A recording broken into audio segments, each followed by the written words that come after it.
केंद्र सरकार ने ईद के बाद वक्फ संशोधन विधेयक को संसद में पेश करने का फैसला किया है। रमजान के मद्देनजर ईद के बाद इस पर चर्चा होगी। सरकार का दावा है कि ये विधेयक मुस्लिम समाज, खासकर गरीब और वंचित वर्ग के लिए फायदेमंद होगा।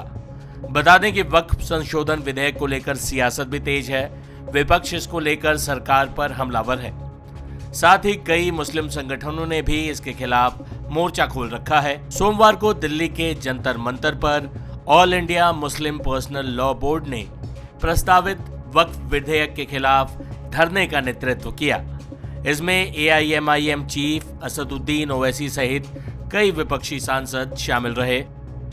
एक तरफ all India Muslim personal law board Jantar Mantar पर वक्फ संशोधन विधेयक के विरोध में प्रदर्शन कर रहा था, तो दूसरी तरफ हिंदू संगठन की ओर से इस बिल के समर्थन में भी प्रदर्शन शुरू हो गया। ऐसे में जंतर मंतर पर आज दो प्रदर्शन देखने को मिले। एक प्रदर्शन वक्फ संशोधन के समर्थन में था, तो दूसरा इसके विरोध में। ये दबाएंगे हमें, हमारा देश है, ये सनातनी हिंदुओं का देश है, कौन दबाएगा हमें?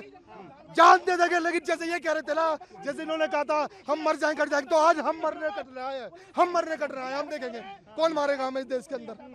हमारे हाँ पढ़ेंगे, हनुमान चालीसा पढ़ेंगे।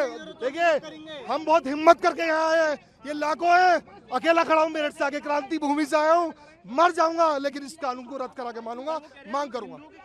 खिलाफ हिंदुओं के नहीं है, लेकिन साजिश हिंदुओं के खिलाफ है।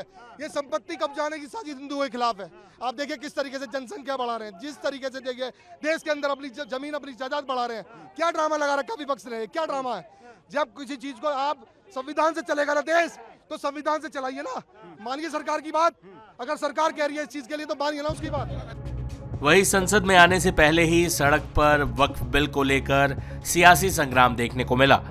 हम आपको दोनों पक्षों के नेताओं ने इस मुद्दे पर क्या कहा, ये दिखाते हैं।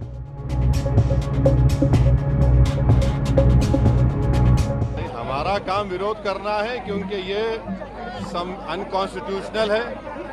ये बिल वक्फ की जायदाद को बचाने के लिए, एनक्रोचर्स को निकालने के लिए नहीं, ना उसकी इनकम को बढ़ाने के लिए, बल्कि वक्फ की जायदादों को खत्म करने के लिए, मुसलमानों से उनकी मस्जिदें, दरगाहें, खानखाहें, कब्रस्तान को छीनने के लिए इस तरह का प्रोविजन उसमें रखा गया है। तो इनकी नीयत खराब है और ये चाहते हैं कि देश में और दूरियां बढ़े दो बड़े समुदायों में। तो इसका विरोध, क्योंकि संख्या बल तो है बीजेपी। अरे हाँ, देखिए हम तो ये कह रहे हैं कि हम विरोध करेंगे। अगर चंद्रबाबू नायडू, पासवान साहब और नीतीश कुमार और हमारे अजीत सिंह साहब के बेटे अगर इसका तायीद करेंगे, तो इनको जनता जिंदगी भर याद रखेगी। बिहार में ले जाएंगे इस मुद्दे को नीतीश कुमार के खिलाफ, ये देखते हुए क्या बिहार में आप ले जाएंगे इस मुद्दे को? ये तो देश में जाएगा मुद्दा, सिर्फ बिहार के नहीं, देश में जाएगा। बिहार देखिए, वक्फ बिल जो है, जब तक वो पार्लियामेंट में पेश नहीं होता है, तब तक मैं मानती हूं कि सभी को अपनी टीका टिप्पणी करना ठीक नहीं रहेगा, या अभी तक टेबल नहीं हुआ है, और जिस तरीके की पूरी राजनीति उसके इर्द गिर्द हो रही है, वो दुर्भाग्यपूर्ण है। हमारे अरविंद सावंत जी बकायदा उस कमेटी में थे जहां पे ये चर्चा का विषय बना। उन्होंने अपनी बातें रखी हैं, शिवसेना का स्टैंड रखा है, और उसी फोरम पे शिवसेना अपना स्टैंड रखती रहेगी। भूमाफिया के हाथों से निकलकर गरीबों के हाथ में देना ही देश के हर मुसलमान और देश के हर नागरिक की मांग है। पर कुछ लोग भूमाफिया के इशारे पर कठपुतली की तरह डांस कर रहे हैं। इन संगठनों से मैं कहना चाहूंगा, प्रदर्शन से अपनी दुकानदारी और भूमाफिया प्रेम दिखाने की बजाय गरीब मुस्लिम्स के हित में सोचने की कोशिश करें। ये भूमाफिया का चश्मा उतारें। देखिए, वक्फ एक बहाना है, देश में दंगे भड़काना है, आग लगाना है, वोट बैंक की दुकान चलाना है, और यही इनका फसाना है।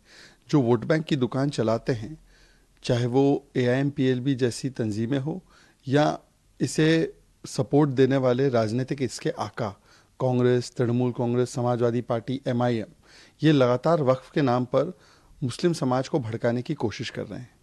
पहले कहते थे CA आएगा, नागरिकता छिन जाएगी, एक की नागरिकता नहीं छिनी। अब कहते हैं वक्फ आएगा, जमीनें और मस्जिदें छिन जाएगी। ऐसा कुछ नहीं होने वाला। वक्फ के संशोधन की बात तो खुद मुसलमानों ने की है, पर इसको हिंदू मुसलमान बनाने की कोशिश समाजवादी पार्टी, कांग्रेस, तृणमूल कांग्रेस कर रही है।